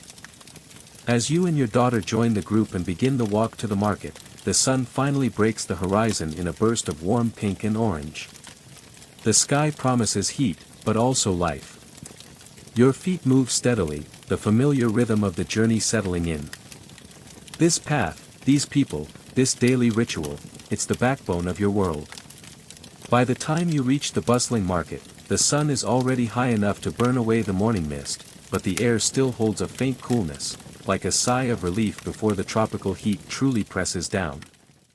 The market is alive again, a hive of sounds, colors, and scents blending into a rich, vibrant tapestry. You step carefully among the stalls, balancing your baskets, greeting familiar faces with soft nods and warm smiles. The chatter rises and falls like waves, the rhythmic bargaining, laughter, shouts, and calls that form the market's heartbeat. You feel it pulse beneath your skin, the collective energy that drives every exchange. Nearby, a group of women argue good-naturedly over the price of yams, their voices carrying sharp wit and laughter. One elderly trader raises her hand, interrupting with a story about a yam so large it nearly broke her basket last year. The group erupts in amused disbelief, and you grin to yourself, market tales are as essential as the goods sold. Your daughter darts around your feet, fascinated by the weaving of voices and smells. She pauses at a stall selling brightly colored beads, her eyes wide with wonder. Beads, after all, tell stories here, each color and shape a symbol, each arrangement a secret message in the language of the market. Historians still debate just how much symbolic meaning these beads held versus their role as trade goods, but it's clear that among women like you, beads were both currency and charm. You settle your baskets near your usual spot, a shaded patch beneath a sprawling Irako tree. The tree's wide branches provide refuge from the sun and a steady stream of birdsong. The Irako is a sacred tree, believed to house spirits that protect the market and its people. A quirky fact floats to mind: some market women leave small offerings at the base of the Irako tree, a bit of kola nut, a few grains of corn, to keep the spirits pleased. You don't often partake, but you respect the tradition. It feels like a secret handshake with the unseen forces that shape your world. As the morning deepens, you set out your goods neatly, arranging bundles of scent leaf next to rows of dried peppers and fresh ginger roots. Your hands work quickly, but with care. Presentation matters almost as much as quality. You catch the eye of a young man carrying a basket of fish. He nods politely, and you return the gesture. Market relationships are built on respect, even in the briefest exchanges. The smell of freshly baked bread wafts over from a distant stall, mingling oddly with the sharp tang of smoked fish and the sweet aroma of ripe pineapples. Your stomach grumbles quietly, reminding you that despite the busy day ahead, you're human, and hunger doesn't wait. You take a small sip of water from your gourd and lean back briefly, watching the ebb and flow of people around you. The market is more than commerce, it's a living story, a complex dance of social ties, economic survival, and cultural expression. One scholarly debate you recall: some experts argue whether Yoruba market women were primarily economic actors or also wielded political influence through their trade networks. You don't have an answer, but you know your presence here matters, far beyond selling herbs. The morning sun climbs higher, the heat beginning to press harder, but the Irako's shade holds steady. You roll up your sleeves and prepare for the day's haggling, confident in the rhythms and rituals that have carried market women through centuries. The market noise fades just a little as midday approaches, but the heat picks up like a stubborn visitor who refuses to leave. You wipe sweat from your brow with the back of your hand, trying not to smudge the ash marks you use to protect your skin from the sun's fierce glare. That grayish paste isn't just tradition, it actually contains natural ingredients like charcoal and certain clays believed to shield you. Plus, it makes for a great conversation starter when buyers ask why you're sporting what looks like war paint. Historians still argue whether these sun-protective coatings were primarily medicinal or carried symbolic meaning. Some say it's a practical adaptation, others a form of identity among market women. Around you, the air buzzes with the mingling scents of fried acro balls, freshly chopped onions, and the unmistakable tang of palm oil. You catch the eye of an elderly woman selling dried fish, her face lined with decades of sun and stories. You exchange greetings, and she offers you a small piece of smoked fish as a gift. Shared food is a silent bond among traders. You accept gratefully, knowing that in the market, relationships matter as much as goods. Food here is never just nourishment, it's a currency of trust and community.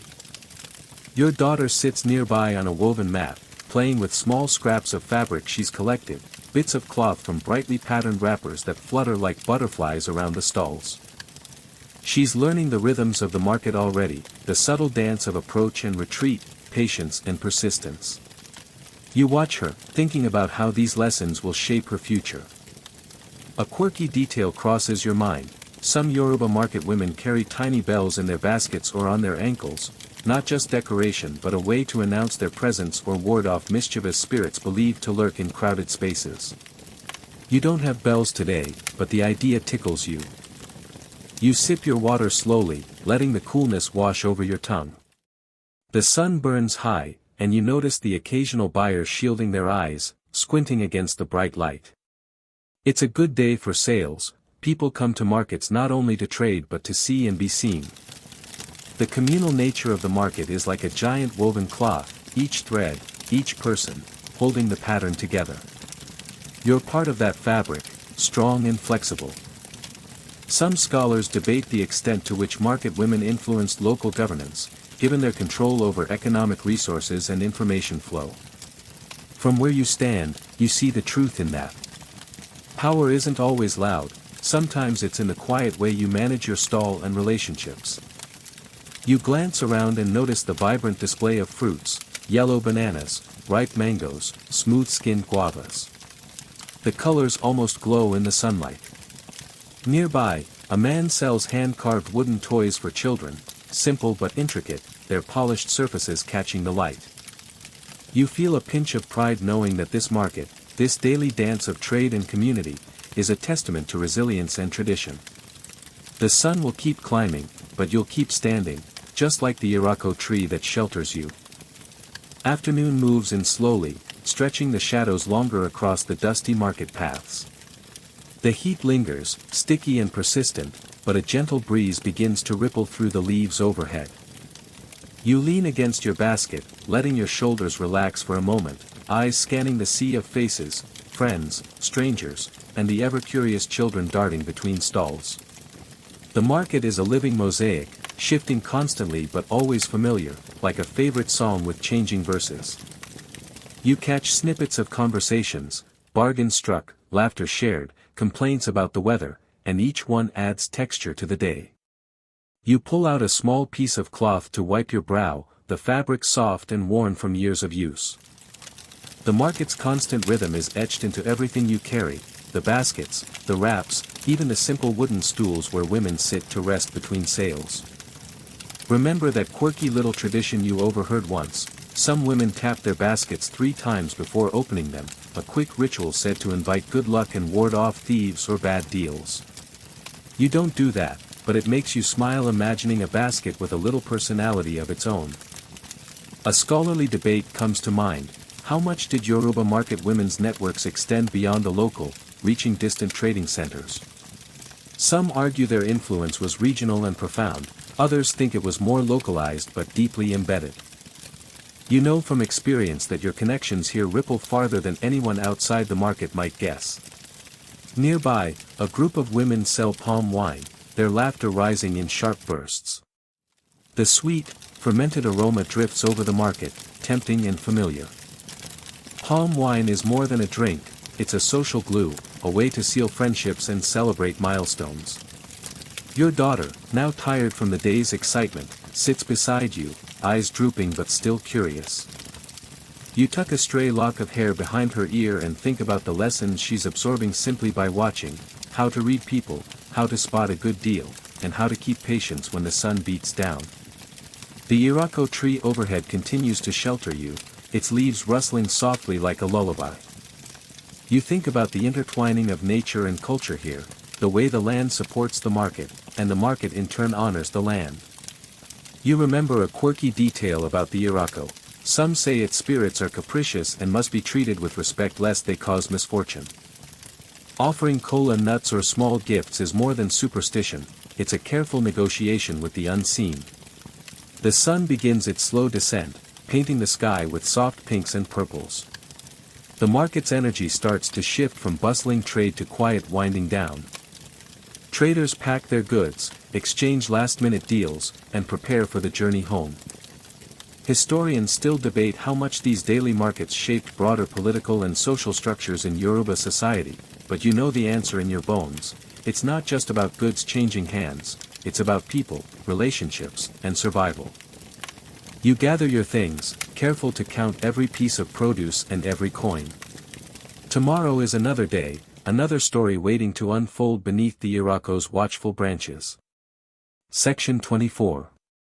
The sun dips lower now, shadows stretching longer as the market prepares to slow its pulse. You begin packing your goods carefully, folding cloths around the remaining bundles of herbs and spices, stacking baskets to carry home. The chatter around you softens into a gentle murmur, punctuated by the occasional call or laughter from neighbors. Your daughter yawns widely, her eyelids heavy, and you scoop her into your arms, feeling the familiar weight that brings both comfort and responsibility. The cool evening air brushes against your skin, a welcome reprieve from the day's heat. You notice the smells changing, the sharp tang of palm oil replaced by the smoky scent of cooking fires being lit across the village. Dinner time approaches, and the market, once a whirlwind of trade, becomes a place of reflection and winding down. Historians still argue whether the market served as a primarily economic space or also as a social and political hub where alliances were forged and power negotiated. Your experience tells you it's all of these things, woven tightly together like the fibers of your woven baskets. A quirky tradition floats to mind. Some market women carry small, hand-carved wooden figures, called derebeji, representing twins, believed to bring protection and good fortune. You don't own one, but you've seen them nestled among wares or tied to bundles for safekeeping. As you walk home, the sky shifts through deepening shades of orange and purple, stars beginning to peek out like shy visitors. The path is familiar, lined with palm trees and the occasional flicker of fireflies that seem to dance just beyond reach. You feel the day's fatigue settling into your muscles, a gentle reminder of the work done and the rhythm you keep. Yet, there's a quiet satisfaction here, a connection to the cycle of life that the market embodies. You think about the future, your daughter growing up in this world, learning these rhythms, carrying forward traditions both old and new. The market isn't just a place, it's a living legacy. As you near your hut, neighbors wave softly, and you exchange greetings tinged with warmth and shared understanding. The village feels like an extended family, bound by daily rituals and shared hopes. The night deepens, and you prepare to rest, knowing tomorrow will bring the same dance, new faces, new deals, the endless weaving of community and survival. Night fully settles now, and the village is cloaked in a blanket of darkness punctuated by the soft flicker of oil lamps and the occasional glow from distant fires. You step inside your hut, the coolness contrasting with the lingering warmth of the day. Your daughter's breathing is steady and deep as she sleeps beside you, a small bundle of dreams and hope. You sit quietly, savoring the calm after the day's storm of noise and activity. The stillness feels sacred, a moment to reflect and recharge. Outside, the soft chirping of crickets blends with the occasional hoot of an owl, creating a natural lullaby. You reach for a small bowl of herbal tea, a blend of scent leaf and ginger, known to soothe tired bodies and quiet restless minds. The steam curls upward, fragrant and calming. It's a tradition passed down, a nightly ritual to mark the transition from day's labor to restful night. Historians still debate how much traditional medicine and herbal remedies formed part of everyday life versus specialized healing, but for you, this tea is as essential as the morning's fresh water. You think about the market women who came before you, their struggles, their triumphs, their stories woven into the fabric of your life. Each day spent in the market is a thread in a vast tapestry, connecting generations across time. A quirky memory surfaces. Once, you heard that some traders would whisper a little prayer or secret wish into a folded leaf and tuck it into their wares, believing it would bring prosperity or protection. You never tried it, but you liked the idea of little magic tucked among the spices. The moonlight filters softly through the cracks in the hut's walls, casting gentle shadows that flicker like ghosts dancing in the night. You let your thoughts drift, feeling the steady pulse of the village's heartbeat echo through the silence. Outside, a dog barks faintly, breaking the stillness just enough to remind you of the world beyond your hut, a world full of life, challenges, and endless stories waiting to be told. You close your eyes slowly, the herbal tea's warmth spreading through your chest, and the sounds of the night wrapping you in a gentle embrace. Sleep comes gradually, like a slow river carrying you downstream into dreams woven from the day's scents, sounds, and stories. Dawn arrives gently, the sky blushing pink and gold as you awaken to the familiar sounds of village life stirring again. Roosters crow in the distance, and the soft murmur of women preparing for another day of market trade reaches your ears through the open window. Your body feels the gentle ache from yesterday's work but also the promise of a new day. You rise slowly, careful not to wake your daughter still wrapped in a soft cloth at your side. The cool morning air fills your lungs as you step outside, greeted by the earthy scent of dew-kissed leaves and freshly tilled soil. The world feels quiet, almost sacred in this early hour before the sun's full heat descends. You make your way to the well, the familiar weight of your empty clay pot swinging at your side. As you draw fresh water, the coolness refreshes your hands and face, a ritual that grounds you in the rhythm of daily life. Nearby, women chatter softly as they gather to fetch their own water, exchanging news and laughter. Historians still debate the extent to which Yoruba market women organize themselves collectively, some suggesting early forms of cooperative trade or mutual aid societies, others emphasizing individual enterprise. From your perspective, it's a bit of both. The market thrives on community but also fierce independence. A quirky thought crosses your mind. Some women wear small, woven belts adorned with tiny cowrie shells believed to attract customers and keep away envy. You've never worn one yourself, but you admire their subtle shimmer as they catch the morning light. Back at your hut, you prepare your goods for the day, selecting fresh bundles of scent leaf, carefully tied bundles of dried peppers, and a handful of sun-dried okra. Each item chosen with care, knowing the stories and health benefits your customers seek. You wrap them neatly, mindful of presentation. Your daughter watches attentively, absorbing every motion and gesture, learning the unspoken language of trade. The market is her classroom, and you her teacher. The smell of burning wood signals that the village cooks have begun their morning fires. The scent mixes with the freshness of newly picked herbs, a sensory reminder of the interconnectedness of daily tasks.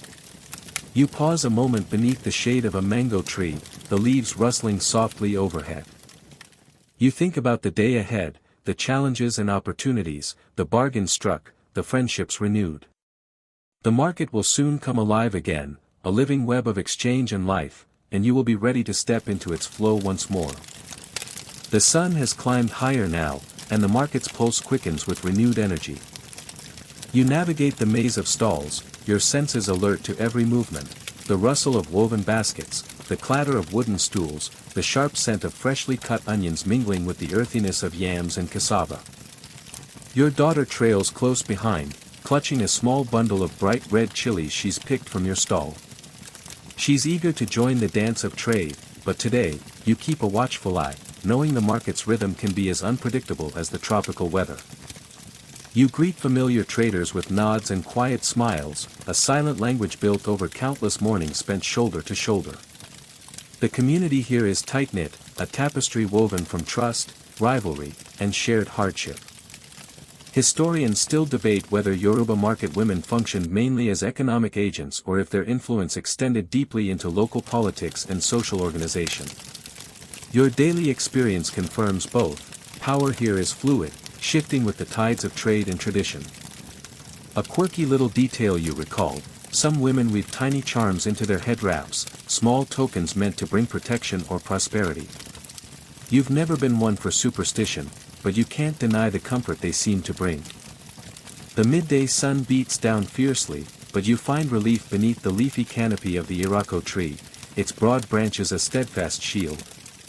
The tree is more than shade, it's a symbol of endurance and protection, a silent witness to generations of market women. You arrange your goods carefully, the bright colors of fresh vegetables and fragrant spices almost glowing in the filtered light. Presentation matters, not just for catching buyers' eyes but for honoring the care you've taken in gathering and preparing your wares. The chatter around you swells, the market alive with the energy of exchange, voices bargaining, children laughing, elders advising. You recognize the subtle cues of supply and demand shifting, ready to adjust your prices and offers. Nearby, a young man sells carved wooden figures, intricate and polished, their smooth surfaces catching the sun. The craftsmanship reminds you of the deep artistry embedded in everyday life here, where function and beauty intertwine. As the afternoon stretches on, you feel the familiar mix of exhaustion and satisfaction, a day spent weaving the threads of community and commerce into a living fabric. You catch your daughter's gaze, her eyes bright with curiosity, and you know this life, with all its challenges and rhythms, is the story she's destined to continue. The afternoon sun softens just a little, casting a golden haze over the market as the pace subtly shifts. You lean against your basket, feeling the comforting weight of familiarity in the rough woven fibers beneath your hands. Around you, voices blend into a gentle hum, a lull after the midday bustle but before the evening rush. You watch as a group of women weave intricate mats from palm fronds, their fingers moving in practiced rhythm, creating patterns as old as the land itself. These mats will be used to display goods or as seats for buyers, each one a small work of art and utility. Historians still argue about how far Yoruba market women's influence extended, whether their networks were primarily local or reached into distant regions through trade routes. The weaving you see connects to that larger picture. Every handwoven mat is both a tool and a message, carrying tradition across generations and miles. You notice a boy selling roasted corn nearby, his face flushed from the heat but bright with determination. You remember a quirky fact: some traders toss a small handful of corn kernels into the fire at dawn as an offering to the spirits of the market, a ritual to ensure a good day. You've never tried it but appreciate the charm. Your daughter plays quietly at your feet, shaping small figures from clay she found near the stream earlier. You smile at her focus, thinking how the market is as much her playground as your livelihood. The scent of fresh herbs mingles with the smoky trace of cooking fires, creating an aroma that feels both grounding and nostalgic. You breathe deeply, savoring the moment, a quiet pause before the final flurry of activity. The market's layout reveals itself in your mind: narrow paths winding through stalls, shaded spots under trees, open spaces where storytellers gather.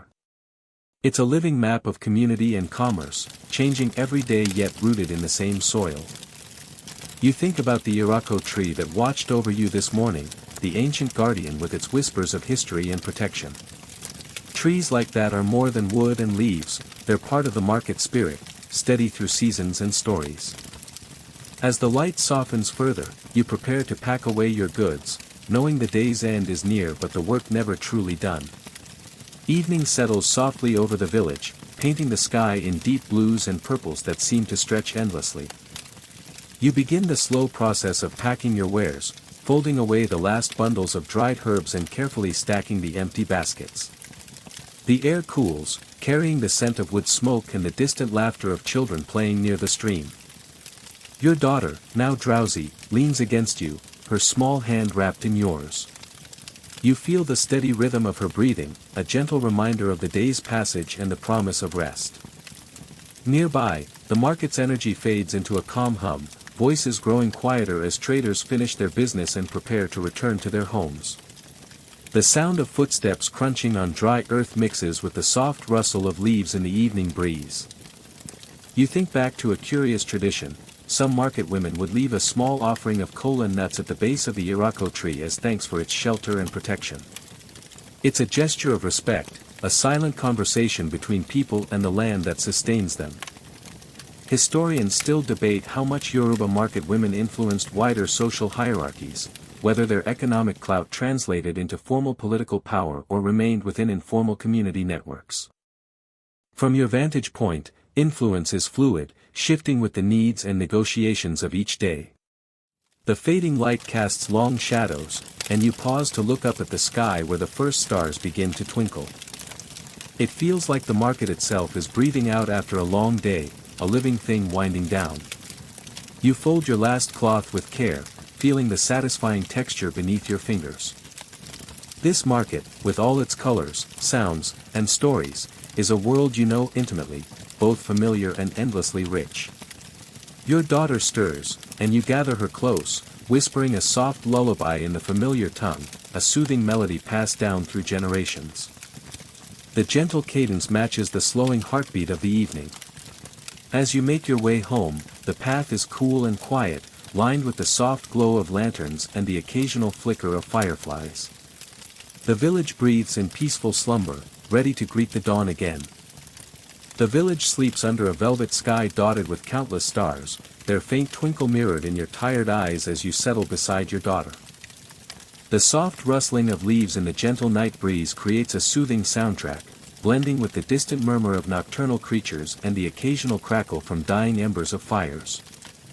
You close your eyes for a moment, feeling the day's weight in your limbs, but also the quiet pride that comes with another day survived and stories shared. The market, with all its chaos and charm, now lives only in memory, a mosaic of faces, sounds, and scents fading into dreams. Historians still argue whether the rhythms of daily market life shaped the broader cultural identity of the Yoruba or were simply a reflection of it. From your point of view, the market is both mirror and maker, shaping the way you see the world and how the world sees you. A small, quirky detail surfaces in your mind: some women wear beaded anklets believed to bring good luck and ward off ill fortune. You've never worn them yourself, but you can't deny the faint jangling that seems to accompany the footsteps of confidence. The cool night air fills your lungs, refreshing yet calming, and you think about the coming dawn, the soft pink light spilling over the horizon, the village waking once again to the endless dance of trade and tradition. Your daughter stirs slightly, and you brush a stray curl from her forehead, whispering a promise that the market stories will always be there for her, woven into the very fabric of your lives. Outside, the Irako tree stands silent and watchful, its mighty branches reaching into the night sky as a timeless guardian. You imagine the spirits said to dwell within it, keeping watch over the village and its people through countless nights like this one. The soft rhythm of your breathing slows, matching the gentle cadence of the night, as you drift towards sleep, cradled by the knowledge that tomorrow will bring new stories, new bargains, and new moments shared beneath the market's ever-watchful eye. Before you fully surrender to sleep, your mind drifts to the stories whispered among market women, tales of clever bargains, secret alliances, and even rivalries as sharp as the knives used to slice yams. These stories are the invisible threads that bind the community, weaving a rich tapestry of shared history and living tradition. The moonlight filters softly through the cracks in your hut, casting delicate patterns that dance gently on the earthen floor. You feel the comforting solidity of the earth beneath you, grounding you in the continuity of countless generations who have risen and rested in this very spot.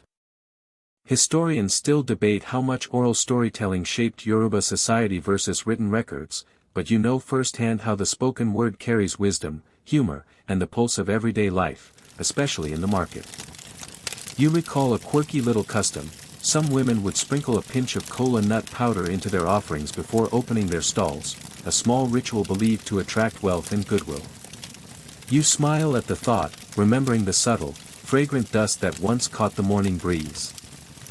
The gentle night sounds surround you, the rustling palm leaves, a distant owl's call, the faint murmur of the river nearby, all weaving a lullaby that eases your thoughts and invites rest. You touch your daughter's sleeping hand, marveling at the cycle of life, the passing of knowledge, the hope for future strength, and the enduring spirit of your people. The market is more than a place, it is a living, breathing testament to resilience and connection. As you close your eyes, the flickering shadows merge with dreams of bustling stalls, bright fabrics, and the smiles of familiar faces. Tomorrow awaits, ready to unfold its stories and challenges anew. You drift deeper into sleep, cradled by the comforting rhythm of the night and the quiet promise of dawn. The first gentle light of dawn creeps through the small window of your hut, softly illuminating the worn walls and the quiet figure of your daughter still deep in sleep. You stretch slowly, feeling the familiar ache in your muscles and the steady rhythm of your heartbeat, a reminder that the cycle begins anew. Outside, the village stirs, a rooster's crow, a woman's call, the distant hum of early market preparations. You rise quietly, savoring this peaceful moment before the day's clamor returns. The cool morning air carries the scent of earth and leaves, mingled with faint traces of the fires burned the night before. You gather your basket and supplies, knowing that soon you will once again weave yourself into the living tapestry of market life. Historians still argue about the precise origins of Yoruba market culture, whether it grew primarily from indigenous customs or was shaped by centuries of trade and contact with distant peoples. For you, it is both, an ever-evolving dance of heritage and adaptation. A quirky memory surfaces, the small brass bells some women tie to their waistcloths, meant to jingle softly and announce their presence, a musical signature amidst the market's noise. You've never worn them, but you imagine how the sound would mix with the calls and laughter of the day. The village awakens fully now, vibrant and alive, and you step out into the golden light, ready to embrace the familiar rhythm. The market awaits, with its promises, challenges, stories, and the unspoken bonds that tie you all together. You glance down at your daughter's peaceful face, and a quiet smile spreads across your own. This life, with all its trials and triumphs, is the story you live, and one you will pass on, like the warm, steady pulse of the market itself. The Irako tree stands sentinel nearby, timeless and strong, a reminder of roots deep in the earth and the enduring spirit of your people. You breathe in deeply, feeling the weight and wonder of it all. And as you step forward, the day begins once more. Now, let your breath slow, your muscles soften, and your mind drift gently as the stories of this day fade into the quiet night. Imagine the soothing sounds of the village at rest, the distant rustle of leaves, the soft murmur of water flowing nearby, the faint glow of fireflies blinking in the dark. Feel the calm embrace the space around you, wrapping you like the gentle folds of a well-worn cloth. The market's hustle, the warmth of the sun, the scent of spices and earth, all blend into a comforting memory, a lullaby that carries you softly toward rest. You are part of this endless cycle, a thread woven through time, connected to all those who came before and those yet to come. Sleep now, knowing the dawn will bring new stories, new light, and new hopes. The day's journey is complete, and you are safe, cradled by the quiet heartbeat of the land. Good night, and sweet dreams.